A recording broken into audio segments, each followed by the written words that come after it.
Cryptocurrency, and for that matter, any emerging financial service, should not be tested on consumers with the least cushion in their financial lives. The best way to ensure consumer access to faster and safer electronic payments is to support the Federal Reserve's proposal to build the FedNow faster payment system, and not by empowering untested, unregulated corporate schemes such as Facebook's Libra.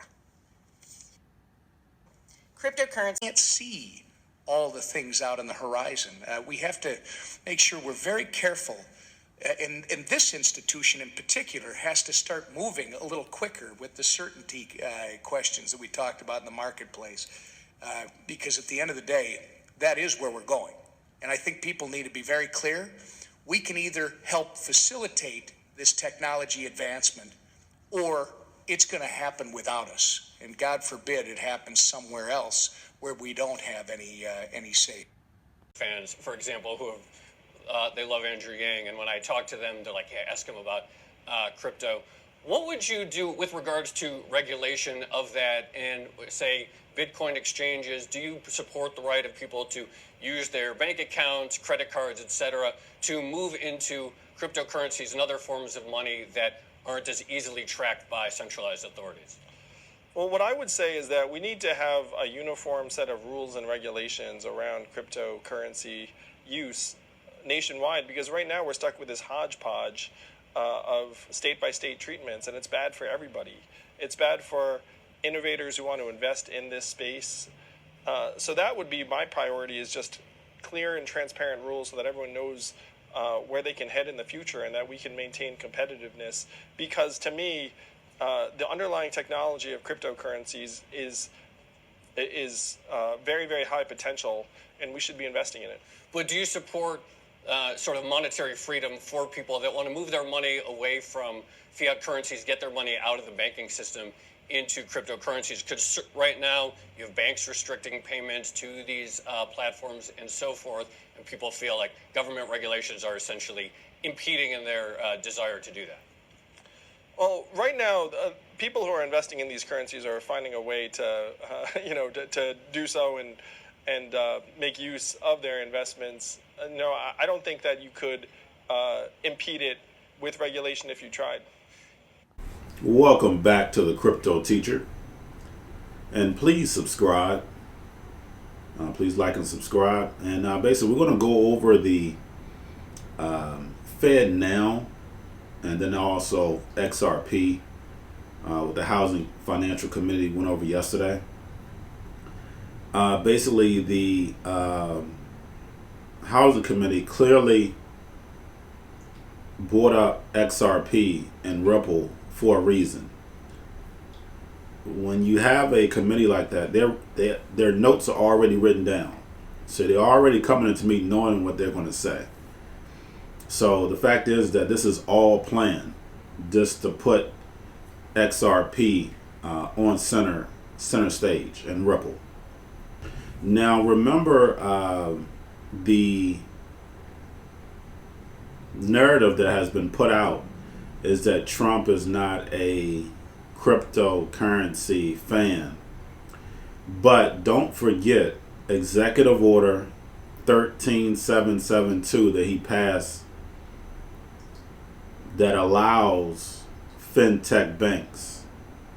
So guys, remember, don't do what they say, follow the money.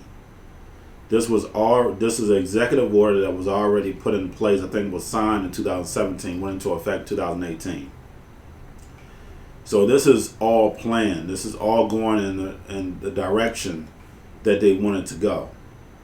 So I just want to make sure that we keep up with the chess game. And remember, I told you that we were going to have a pullback, even though we're going up, but we're still going to have pullbacks. So thank you for liking and subscribing and supporting the channel. Don't forget, I have the Cryptoteacher, the book on Amazon. Also the website, btcteacher.com. Also, I have links below for you to sign up for crypto, Bitrue, Binance.us, and also Coinbase. And then also you can get your stocks from Robinhood. Don't forget, chip stocks are going to be a big thing. But guys, I'm going to keep you in the game. Only thing you have to do is like and subscribe. Tell your family, friends to like and subscribe, so therefore they can stay up to date. And you have a good one. Comment on that? I would just note that, for the kind of core banking architecture, I think there would probably be some changes needed in terms of the Federal Reserve System.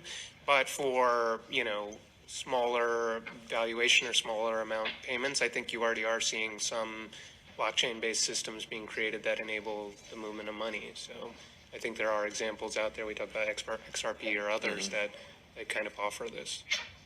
All this abuse, there's been some fraud in the crypto space, and rather the solution isn't to just avoid that space altogether, it's the exact opposite. It's to provide regulatory certainty and legislative clarity that does not exist currently. Blockchain broadly protects personally identifiable information, and done correctly, it eliminates or can eliminate intermediaries, true distributed ledger technology. So how could we do this? It's not a partisan issue, as I said. I've got co-sponsors for legislation that include people who support Bernie Sanders and co-sponsors who support Donald Trump, co-sponsors from the North, South, East, and West, Republicans and Democrats. The real issue is whether we will confront the innovator's dilemma. Will we continue the broken status quo that protects incumbents at all costs, or will we embrace innovation that will inherently disrupt the current system? When confronted with this opportunity in the 1990s, Congress got it right and the internet flourished. Congress did not try to understand everything about the architecture of the internet, and clearly, anytime there's a hearing about the topic, Congress still does not understand everything about the internet. In fact, no one has yet envisioned all the use cases for the internet or internet technology.